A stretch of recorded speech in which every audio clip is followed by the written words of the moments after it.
S-a deschis. Ce e treaba aceea? Da, un ghid spiritual. E un ghid spiritual, că e îngerul tău.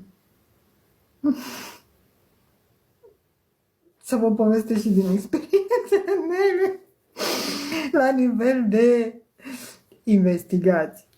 De ce ori investiga oamenii, de ce ori spune că investigează, că asta chiar e și pe astral. Deci poate să fie și pe astral. Poți să vezi tot ca o rozetă cu petale, cum vezi celelalte chakre. De unde a văzut ființe, de unde a văzut ghizi, de unde a văzut îngeri, cu un aripi, cu un ghid care e un îngerul tău și nu știu celălalt. Și era centru energetic 10T, cel de cristal.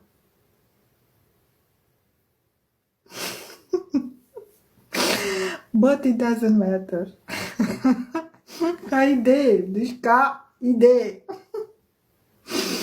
Păi de aici cum să mai înțelegi și vă dați seama cum se explice omul ăla, oama aceea, n-a spus că dacă a fost femeie sau bărbat, n-a spus și n-o să spun că n-are niciun rost, nu vreau să fie atac.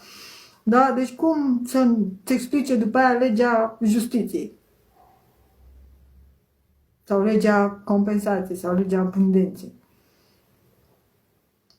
Fluști.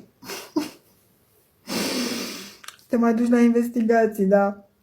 Păi să știi, Lucia, că o parte din activitatea mea, dacă sunt pe curățări energetice, pe chirurgie eterică în special, pe chirurgie eterică îmi place mie, am o fascinație pentru corpul uman, asta nu înseamnă că nu pot să fac investigații regresive, adică chiar pot să le fac mult mai bine decât ceilalți, se pare că, decât unii, da? Dar e activitatea mea, despre asta vorbesc. Deci despre asta vorbesc. N-am cum să le dau credit oamenilor care fac tot felul de prostii, pentru că ei se cred maestri și au tendința să-ți dea mâna să o pupi. Înțelegi? Și logică spun în activitatea mea, spun din ce mi s-a întâmplat și mie, din curățările mele personale, din investigațiile mele, când mă duceam și la specialist să-mi spună și mie chestii în plus, nu? Dar și din sesiunile de curățare energetică cu clienți.